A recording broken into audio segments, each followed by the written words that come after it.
এর জন্য ঘন্টার পর ঘন্টা গাড়ি নিয়ে বইসা রইছি। আমরা স্বৈরাচার সরকার বিদায় করছি যেন আমাদের দেশ উন্নত হয়। নরসিংদীতে আবারও তীব্র গ্যাস সংকট দেখা দিয়েছে। গতকাল রাতে কিছুটা গ্যাস সরবরাহ থাকলেও আজ সকাল থেকে পরিস্থিতি আবারও শূন্য কোঠায় নেমে গেছে। গ্যাসের অভাবে জেলার বিভিন্ন সিএনজি পাম্পে দীর্ঘ সময় অপেক্ষা করে গ্যাস না পেয়ে অনেক গাড়ি চালক পাম্প ছেড়ে চলে যাচ্ছেন। এতে চরম ভোগান্তি পড়ছেন গণপরিবহন ও পণ্যবাহী গাড়ির চালকরা। শুধু যানবাহন নয়, গ্যাস সংকটের প্রভাব পড়েছে বাসাবাড়িতেও।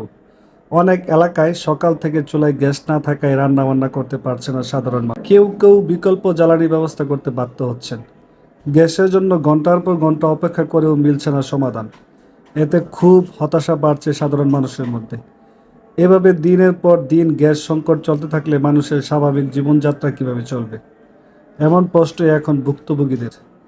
দ্রুত গ্যাস সরবরাহ স্বাভাবিক করে জনদুর্ভোগ কমাতে সংশ্লিষ্ট কর্তৃপক্ষের কার্যকর উদ্যোগের দাবি জানিয়েছেন নরসিংদীর সাধারণ মানুষ। এর জন্য ঘন্টার পর ঘন্টা গাড়ি নিয়ে বইসা রইছি।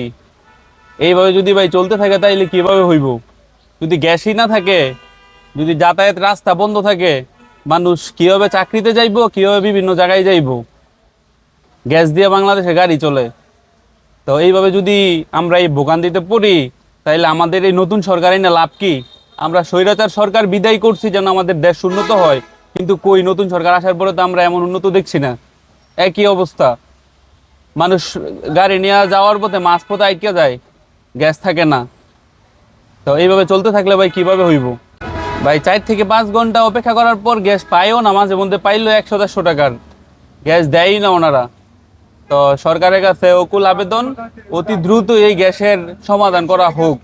এইভাবে ভোগান্তিতে থাকলে ভাই যদি রাস্তায় মানুষ নাইমা যায়, তখন সরকারের বিরুদ্ধে গেলে মনে করেন আবার এই সরকারও নামাই দিব, তাইলে দেশের 12টা বাজবো।